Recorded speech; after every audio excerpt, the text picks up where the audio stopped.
I picked up a few comic books today. I picked up the latest issue of Transformers. As you know, I haven't been keeping up with them, but I got volume 1 and 2 of the trade paperbacks, and Lord willing, I'll be getting 3. And I picked up my physical copy of Iron Man, and I picked up DC K.O. number 4. I also have K.O. number 3, which I have not read K.O. number 3 yet, but I did watch Comics Explained video on K.O. number 4. Spoilers don't bother me. They never really have. I can watch something filled with spoilers and still go enjoy whatever piece of entertainment it is. It's just how I'm wired. So I picked up the book I was kind of interested in is this Cyclops number 1, Shadows of Tomorrow. Now, I didn't know, and I would say now still, I don't know much about Mr. Alex Paknadel, British gentleman who wrote this book, but I went out and I looked for an interview with him. I kind of like to get a read on the writer of a book if I'm going to read this book and I don't know anything about this person. And the first thing I notice is he is a true fan of X-Men and a true fan of Cyclops. And he actually references in this book some older books. Not that you necessarily have to know anything about those older books in order to enjoy this one, because he gives you everything that you need to know within this book, just letting you know that he's building on the years of history that X-Men has. And Cyclops always, for me, seems like the Boy Scout of the X-Men. But listening to him and how he's describing Cyclops, I'm thinking, maybe I was wrong about this. Maybe Cyclops is not the Boy Scout that I have made him out to be. With that said, I went into this book with an open mind, thinking, okay, let's see what this is about. This book is a bit of a slow burn, walking you into this story that Paknadel is trying to tell. And his own words, he's trying to tell a survival horror. Now, I am not into horror books, and I did not know that going into this book, but it is not a gory horror, if that makes sense. So as I was reading it, I kind of got the sense that there was some horror elements, but it wasn't over the top, and it did not take me out of my reading experience. I thought the book was decent. This is a solid book. I'm an X-Men fan, and with everything going on with the X-Men comic book lines, it has not been great. So to get something that is decent, again, it is not going to be the greatest book in the world, but this is a good build. Good enough that I'm willing to buy the second issue, Lord willing, to see where Paknadel is going with this, because I want to know how he feels about Cyclops. And you kind of get that reading this book. You get the fact that, now I haven't finished watching this Paknadel interview. It was from maybe 4 weeks ago, watching it on YouTube. You get the feeling that he feels like Cyclops has been underserved as far as what people know of Cyclops. So you know what I like to do? I like to go to comicbookreviews.com. I like to grab the highest review, read through that, see, what's going on in that review, and then take the lowest score review and see where I meet at on these two reviews. So let's do just that. Let me, hold on, switch to the wrong camera here. Anyway, here we go. So this is where I want to check this out. And what I did was I took this review right here, which is a 10 out of 10, which I will say right now, I won't bury the lead. I don't think it's a 10 out of 10, but I also don't think it's a 5. So we're going to take these two reviews, see what they say, and see where I meet at on this whole spectrum. Cyclops issue number 1, 2026, published by Marvel Comics, written by Alex Paknadel, art by Rogê Antônio, I think that's how you pronounce the name, colors by Fer Sifuentes Soho, and letters by Joe Caramagna. Cyclops finds himself alone and without his safety net in this inaugural issue. Cyclops issue number 1, 2026, actually takes a while to step into gear and isolate the main character. At first, Paknadel keeps Scott in place where he feels most secure. And this is why I said the issue is kind of a slow burn. He takes his time getting to the point where Scott is isolated and spoiler, his visor is damaged and he's going to have to, obviously through this series, navigate that whole deal. You do get to see the skill of Cyclops in the opening foray, which I actually appreciated. He's with the X-Men, leading with the exceptional mind he always had. It also provides context for the story's timing, properly spinning out of the flagship X-Men title. But then Cyclops issue number 1 gets personal, delving into the past of Scott Summers. The page is rapid and forward-thinking, even when exploring key locations in Cyclops history. But as Scott sets off, a violent villain begins rebuilding an army in a brutal fashion. It's this element that begins to change the comics time. The story details quickly as Scott's return journey goes seriously awry. Paknadel makes life as difficult for the mutant as possible, shattering everything that helps him fight and keeps others safe from his own powers. In the last moment, Cyclops issue number 1 is transformed into a survival horror comic with Scott becoming the hunted. And I think in this issue, what he's going to attempt to do, this is just my guess, is show the savage nature of Cyclops. The nature that you always see suppressed when him and Wolverine kind of have this animosity toward each other. You see Cyclops kind of muted in those interactions, but you get the sense that, Cyclops could really go for it if he wanted to. Cyclops issue number 1, 2026 portrays Cyclops as tough, talented, and troubled. Scott is one of the most experienced heroes around, having been at the forefront of a war since he was 15. It turned him into a general, a master tactician. He's one of the best leaders that the Marvel Universe has ever seen, able to work out situations on the fly, but he's also broken and traumatized. This is what you don't really, I would say you don't really get in most X-Men. I can't say that. I was going to say you don't really get in most X-Men series. There's some that explore it, but I kind of feel like you never really get a full, let's focus solely on Cyclops and maybe some of the characteristics that people don't know about him. Maybe I'm mistaken in that. Maybe there's a story out there I haven't read that did, but it feels like that's what Paknadel is trying to do. In the field, Scott is rude to his fellow X-Men, even verging on cruel.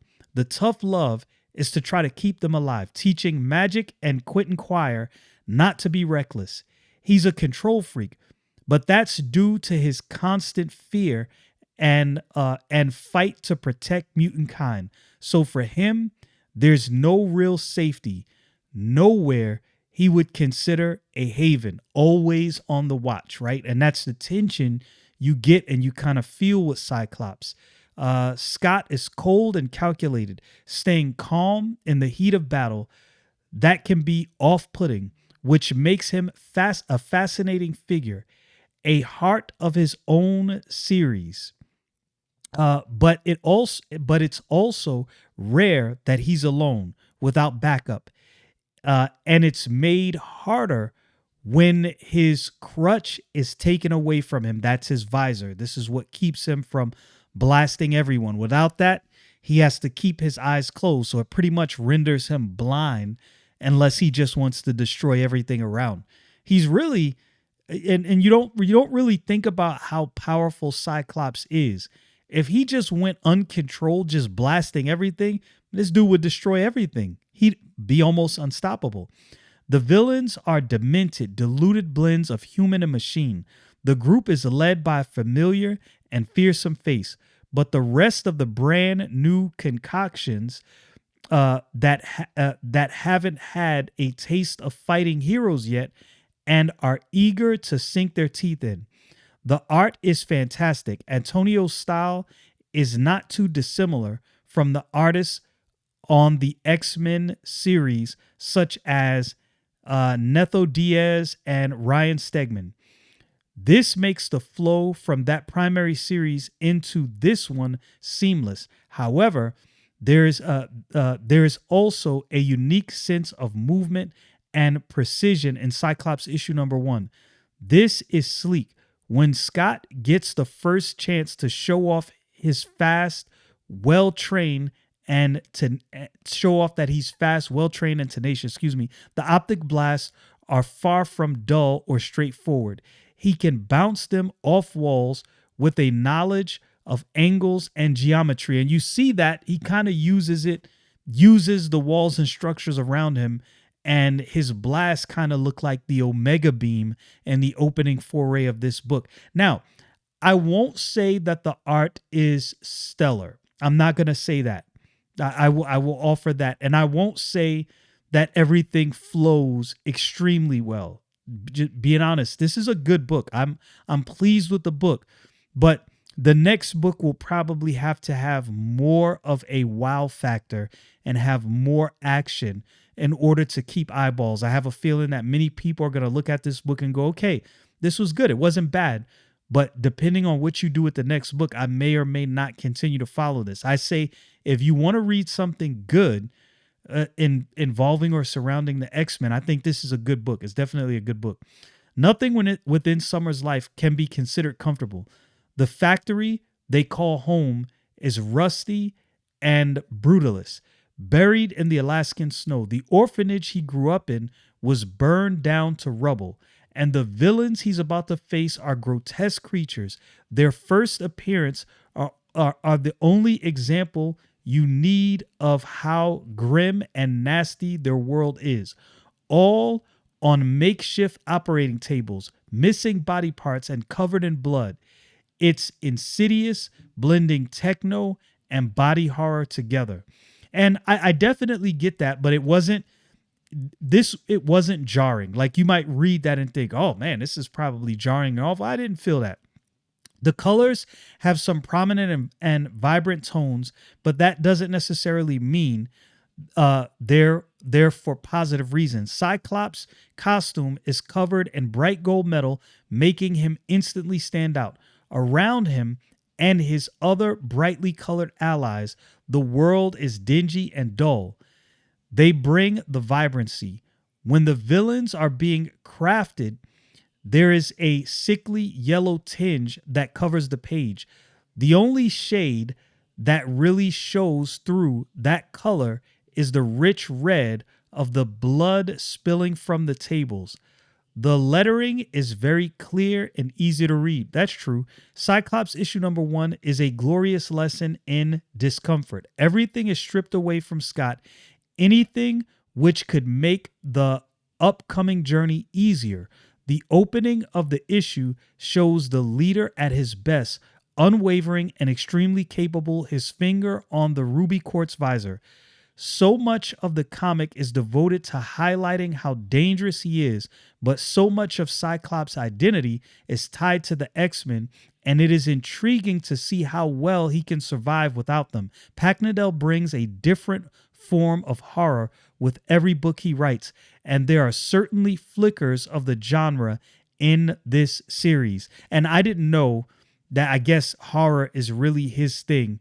And I won't give the book like glowing praise like I did Iron Man number 1. I think that Iron Man number 1 book was fantastic. There's some people that thought it was bland.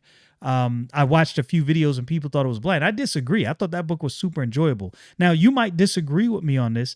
You may not like it at all. You may read it and think it's great. I think it's a solid book. And as I've said before, All I need a comic book to be is solid. Just have a solid story and some decent art. And I think this book actually fulfills that. So now let's read that article I just read. There was a 10 out of 10. This one is a 5 out of 10. The writer of this article did not really like this book. Okay, the debut issue left me cautiously intrigued but slightly underwhelmed. The core concept of stripping Cyclops of his signature control mechanism has real potential, and Pierce's reimagined Reavers bring a genuine menace. However, the execution feels disjointed with too many narrative threads competing for attention in a standard length issue, leaving the central survival premise underdeveloped. I don't mind multiple threads running in different directions, so that didn't necessarily bother me. That wasn't one of those things that I thought to myself, man, there's too much going on. I don't mind that. But I'm unique in my joy of comic books. I don't mind a comic book that is a slow burn. This was a mix of a slow burn and giving you a bunch of different information and like changing scenes. And to some people, they won't like that. And I understand that. Some people want a straightforward story, not really too many switching scenes, and sewing up the themes in those original stories. This book is kind of giving you a little bit here and a little bit there to give you a taste of what's going to come in the preceding books, so you kind of know what to expect. Okay, plot analysis, spoilers. This issue opens with Cyclops leading the X-Men raid on an AIM facility in Bucharest, where scientists are using a device to alter mutant gene expressions. Despite warning Kid Omega and Magic to wait for backup, they engage prematurely and nearly get killed. Cyclops saves them, but delivers a harsh dressing down afterward. Instead, he needs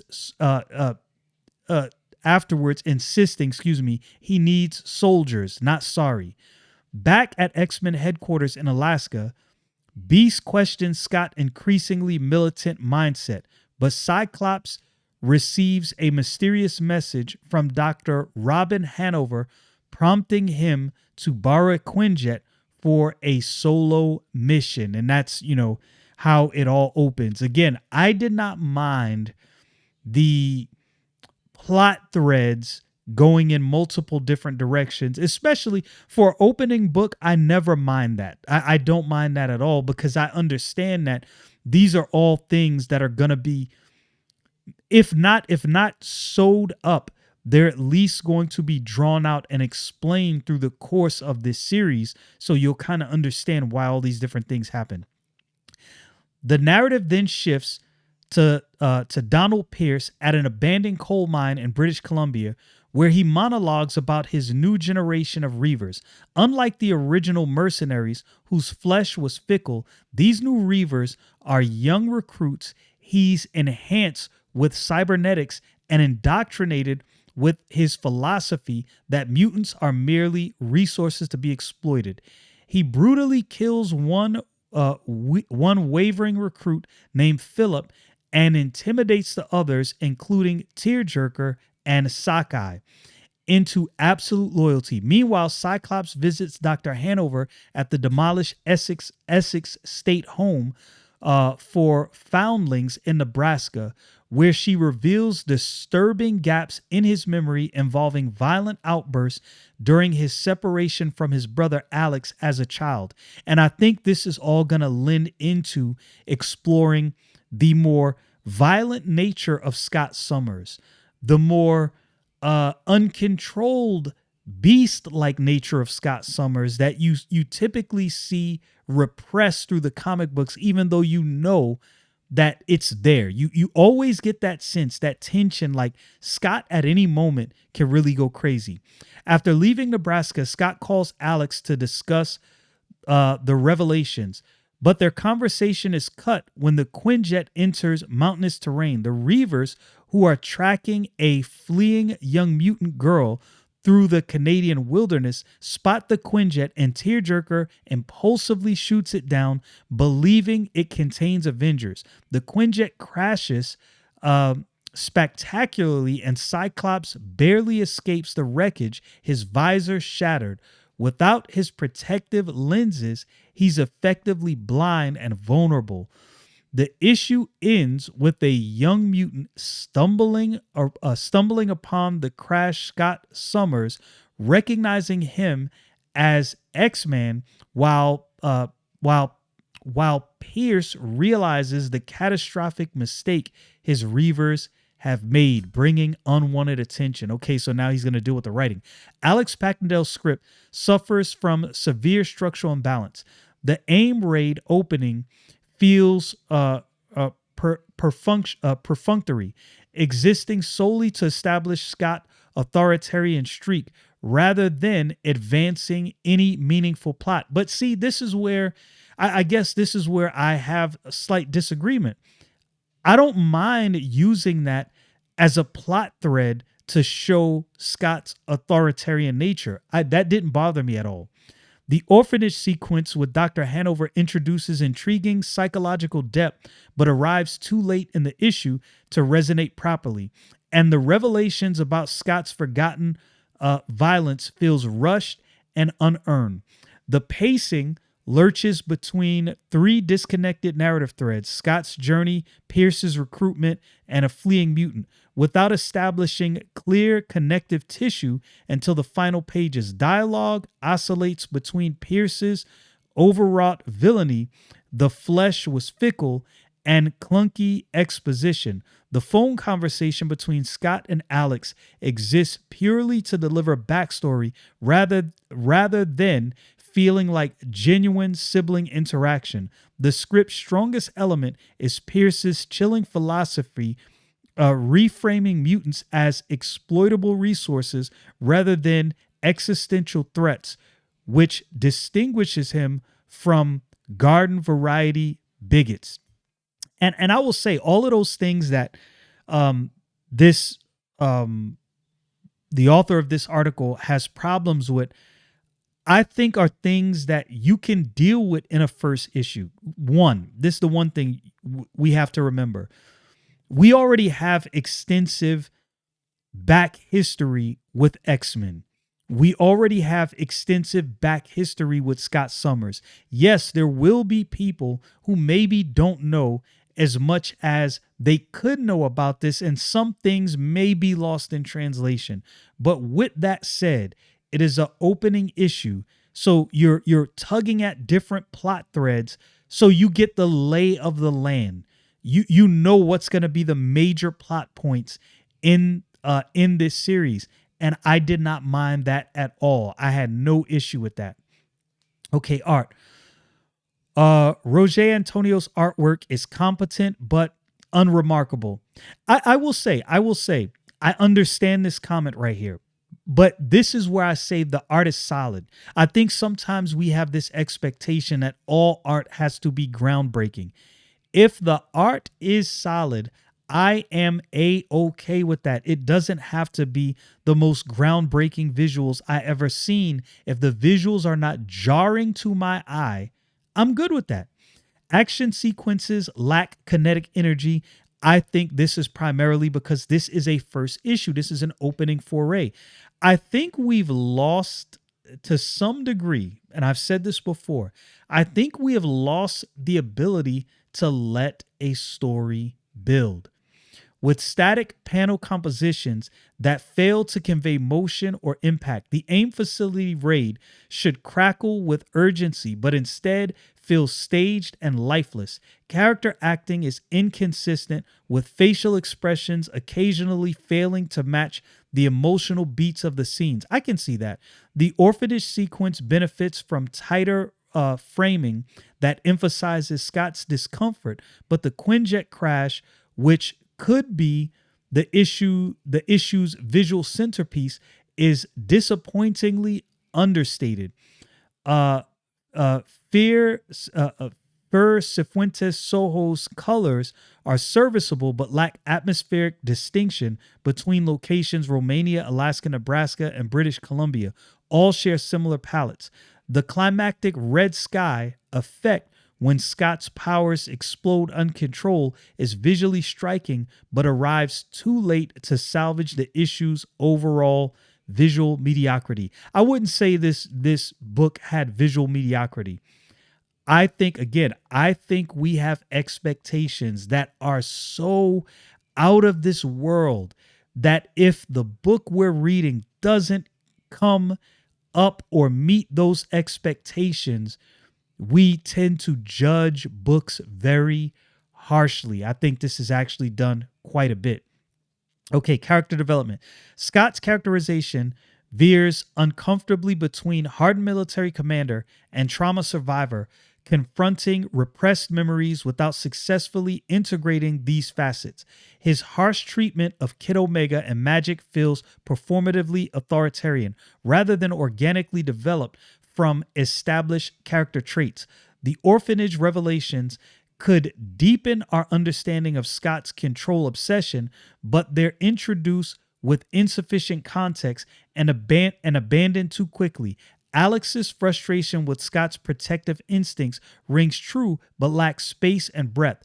Donald Pierce emerges as the issue's most coherent character, his cold pragmatism and manipulative charisma making him a genuinely threatening presence. The young Reavers, Tearjerker, Sockeye, Blitz, Tempo, Endzone are thinly sketched archetypes, their youth and desperation mentioned but not explored. The fleeing mutant girl remains a complete cipher, existing solely as a MacGuffin to drive the plot forward. I will disagree with these critiques because of this. This is an opening issue, a palate cleanser, so to speak, to help you understand what Paknadel is leading to. The core premise of Cyclops, stripped of his visor and forced into a survival scenario, has inherent dramatic potential, but the issue squanders most of its page count on setup rather than delivering that promised scenario. The updated Reavers concept, reimagining them as indoctrinated child soldiers rather than generic mercenaries, brings disturbing real-world resonance and distinguishes this take from previous iterations. However, the execution feels half-committed, with Pierce's philosophy articulated in monologue rather than demonstrated through action. The memory gap subplot, introducing Scott's forgotten childhood violence, could add psychological complexity, but arrives too abruptly and remains disconnected from the survival plot.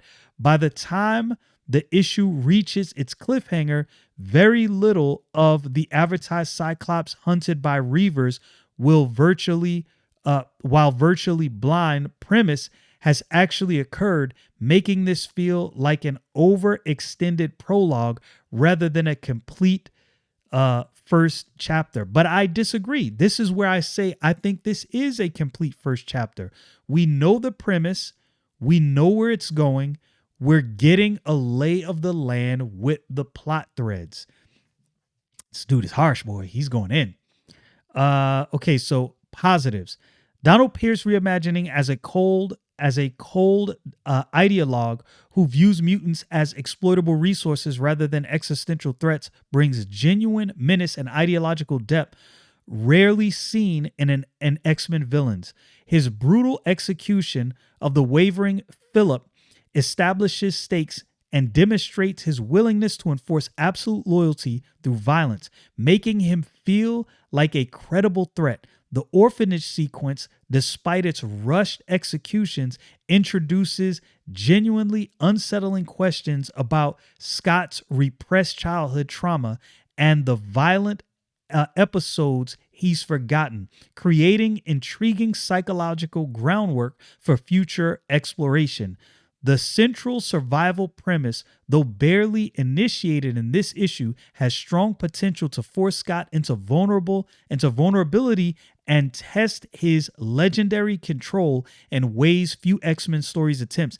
And I think this is where the author of this article says what I thought as I was reading this, where he says, let's see, creating intriguing psychological groundwork for future exploration.